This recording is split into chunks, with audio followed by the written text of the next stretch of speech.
আমি তো চ্যালেঞ্জ করে বলতে পারি, আমাদের প্রার্থী হাতপাখা প্রতীকের প্রার্থী উবাইদকে আপনারা চেনেন, তার আব্বাকে চিনছেন, আমিও ভালো তাকে চিনি।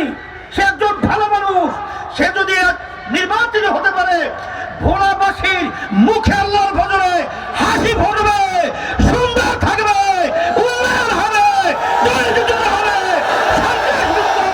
কোনো সন্দেহ নাই। এই জন্য যেহেতু নামাজের সময় হয়ে গেছে, আমি আর কথা না বাড়িয়ে, মাত্র 2-1 দিন 3 দিন বাকি আছে, এখন রুটিন পরিবর্তন করতে হবে। রাত্র নাই দিন নাই, আমার ভাইদের কাছে যাব, আমার মা বোনদের কাছে দাওয়াত পৌঁছাবো।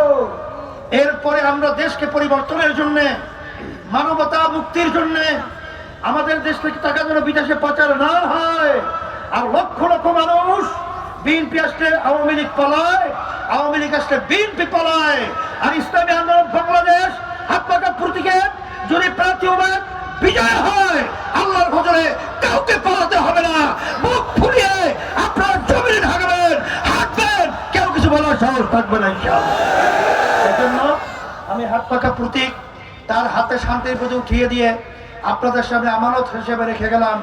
আল্লাহ যেন 12ই ফেব্রুয়ারি তারিখে হাতপাখা প্রতীকের প্রার্থী উবাইদকে আল্লাহ যেন বিজয় দান করেন, এবং বিজয়ের ফুলের মালা যেন আল্লাহ গলায় পরিধান করায়।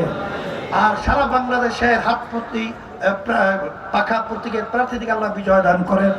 রব্বানা আতিনা ফিদ দুনিয়া হাসানা ওয়া ফিল আখিরাতি হাসানা ওয়া কিনা আযাবান নার বিরহমাতিকা ইয়া আরহামার রাহিমিন।